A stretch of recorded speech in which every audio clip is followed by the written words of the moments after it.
Permission ఇచ్చినందుకు ఆయన్ని రాజీనామా చేసేదాకా వదిలిపెట్టాల. అలాంటి దాంట్లో ఎదుర్కోలేకపోయింది కాంగ్రెస్ పార్టీ. అసమర్థం కూడిపోయింది. వాళ్ళు కొట్టుకు సచ్చి, వాళ్ళల్లో వాళ్ళు కొట్టుకు సచ్చే కాంగ్రెస్ని ఒక్క తాటి మీదకి తీసుకొచ్చి ఎన్టీ రామారావు లాంటి వాడిని దెబ్బకొట్టిన చంద్రబాబు నాయుడు 9 సంవత్సరాలు అధికారంలో ఉండి కేంద్రంలో అధికారంలో ఉన్న టైంలో అధికారంలోకి తెచ్చినోడు రాజశేఖర రెడ్డి.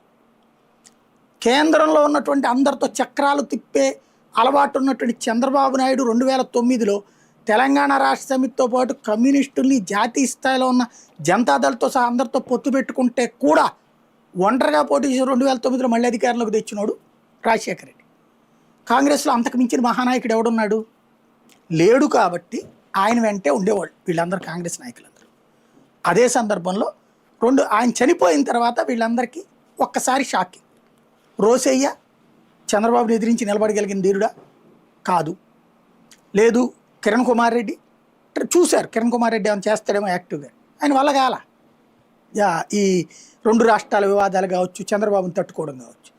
దాంతో వాళ్ళిద్దరు బలమైన లీడర్లు కాదనుకున్న టైంలో జగన్మోహన్ రెడ్డి కరెక్ట్ లీడర్ అనిపించాడు.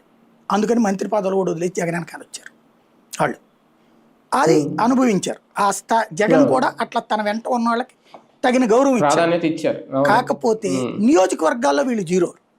సుభాష్ చంద్రబోస్ అయినా అతని పేరేంటి, మన మోపిదేవి వెంకటరమణ, నియోజకవర్గాల్లో జీరో.